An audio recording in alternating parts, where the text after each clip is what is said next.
बिस्मिल्लाहिर्रहमानिर्रहीम। Second year class आज का सेकेंड लेक्चर शुरू करते हैं। हमने आज डिस्कस करना है oxidation reactions and polymerisation reactions of alkynes. Oxidation reactions में हम सबसे पहले देखेंगे कंबशन। कंबशन को हम पहले भी डिस्कस कर चुके हैं अल्केन और अल्कीन्स में। That the burning in the presence of oxygen is called as combustion. तो जब भी कोई हाइड्रोकार्बन बर्न होगा ऑक्सीजन की प्रेजेंस में, प्रोडक्ट हमेशा सेम होगी, कार्बन डाइऑक्साइड एंड वाटर, और साथ में एक डेफिनेट अमाउंट ऑफ हीट जो है वो रिलीज होती है। The reaction can be called as highly exothermic. Acetylene की बर्निंग से जो फ्लेम प्रोड्यूस होता है that is called as oxy acetylene flame. Oxy acetylene flame जो है ये बहुत ज़्यादा, आप कह लें कि इसमें हीट होती है, बहुत ज़्यादा हाई टेम्परेचर होता है, जिसकी वजह से ये यूज़ किया जाता है मेटल्स की कटिंग और वेल्डिंग वगैरह के पर्पस के लिए। नेक्स्ट रिएक्शन है oxidation of alkyne with KMnO4। जब आप एसिटाइलिन को पोटेशियम परमैंगनेट के साथ रिएक्ट करवाएंगे तो इसमें हमारे पास प्रोडक्ट जो बनती है दैट इज़ कॉल्ड एज ग्लायोक्सिल। और जैसा कि हमने पहले पढ़ा था पिछले अल्कीन्स के केस में कि KMnO4 जो है वो हमेशा अल्कलाइन कंडीशन में रिएक्ट करता है। ठीक है, यहाँ पे आप लिख लें अल्कलाइन, और कोल्ड स्टेट में ये रिएक्ट करेगा।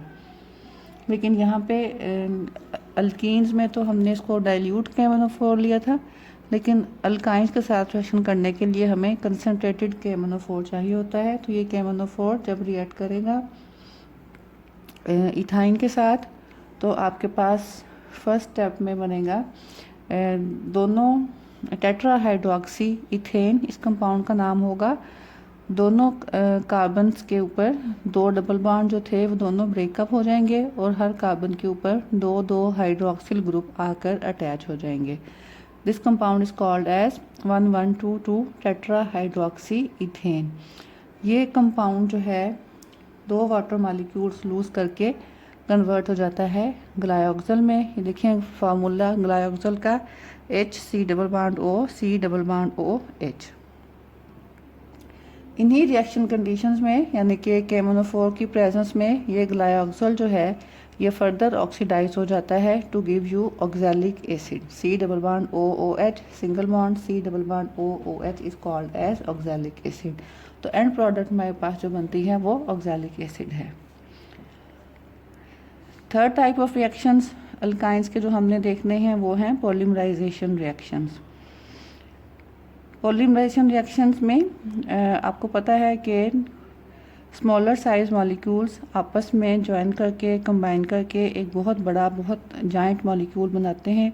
That giant molecule is called as polymer and the smaller molecules which are going to be added to form the large molecule they are called as monomers. तो acetylene भी, या जिसको हम ethyne बोलते हैं, ये एक अच्छा मोनोमर है और एसिटाइलिन डिफरेंट तरह से पॉलीमराइज होके हमें डिफरेंट टाइप के पॉलीमर्स देती है। उनमें से कुछ जो इम्पोर्टेंट पॉलीमर्स हैं वो हम देखेंगे।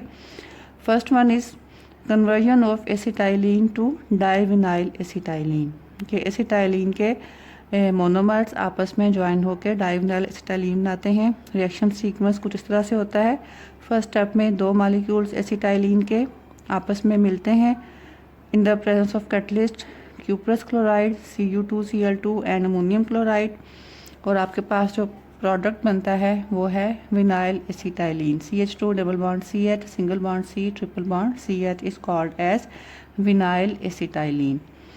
नेक्स्ट स्टेप में यही विनाइल एसिटाइलिन एक और एसिटाइलिन मॉलिक्यूल के साथ एडअप होगा तो हमारे पास बनेगा डाई विनाइल एसिटाइलिन। ये देखें CH2 डबल बॉन्ड CH एक विनाइल ग्रुप ये है, CH2 डबल बॉन्ड CH एक विनाइल ग्रुप ये है, यहाँ पे CH2 डबल बॉन्ड CH आएगा ये, और सेंटर में कार्बन कार्बन ट्रिपल बॉन्ड। तो ये डाई विनाइल एसिटाइलिन आपके पास बन जाता है जो कि एक पॉलीमर है।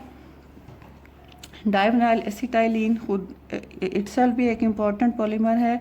विनाइल एसिटाइलिन जो है ये एक इम्पोर्टेंट मोनोमर है। बहुत सारे विनाइल एसिटाइलिन्स जो हैं ये आपस में ज्वाइन करके डिफरेंट टाइप के पॉलीमर्स देते हैं। लाइक उसमें से सबसे इम्पोर्टेंट जो है वो पॉलीविनाइल एसिटाइलिन, जिसको आम ज़बान में PVA भी कहते हैं, आपने भी सुना होगा। ये विनाइल एसिटाइलिन की पॉलीमराइजेशन से बनता है।